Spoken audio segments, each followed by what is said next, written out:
kaguliang sa kapalaran.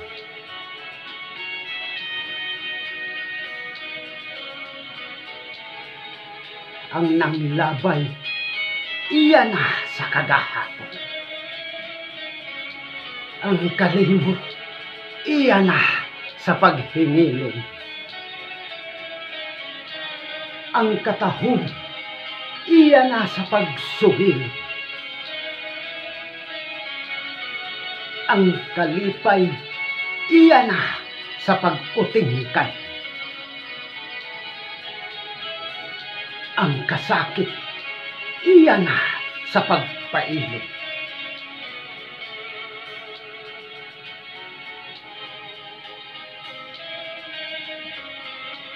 Ang pagsubang, mutapos ngadto sa pagsalo. Ang kagilas, mupauyon sa iyang pagpahimutan. Ang kainit, mupatighulog kini sa pagkabugnaw.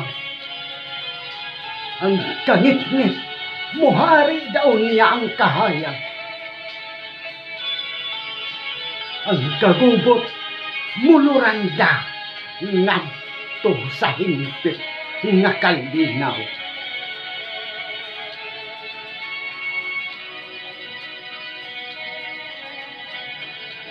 Sa makausahan nga higayon,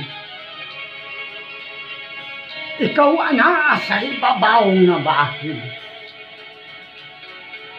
Ug sa takulahaw lamang usab, ikaw sa ubos mo pahiluna.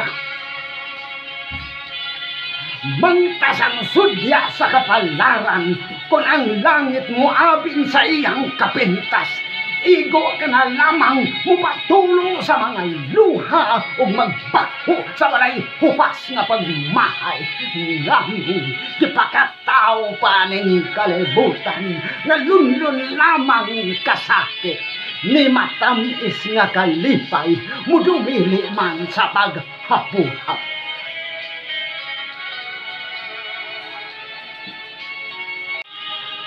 Matagili na lang, may kaugaling, badlis sa kapalaran. Dili matag-an ni pangutanan, hain ang iyang pagapadulngan. Timawa ka man nga giluwa ng kalibutan, adunay gipakataw nga may pirlas na og bulawan. Maoy panag-ingnan sa panultiho. Bisan unsaon mo man sa pagsahog, ang tubig dili gayud mo tipon, nimo sagol ngadto sa usa ka lana.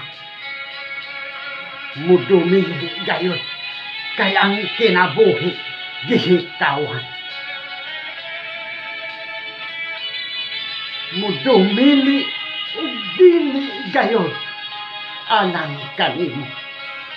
Inairan ka.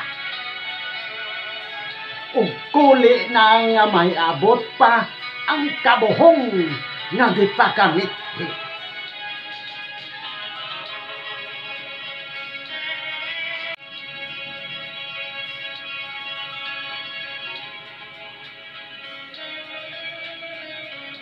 Ikaw ug ako managlahi gayon.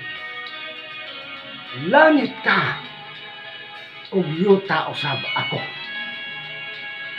Uhain man sa duruha na pahimutang, apan sayra nga muhila karaon niya. Ug tultunan ikaw sa mga luha. Maghiusa kita. Mupaingon, mupahimutang, matipon sa yuta. Hangtod sa katapusan, utlanan.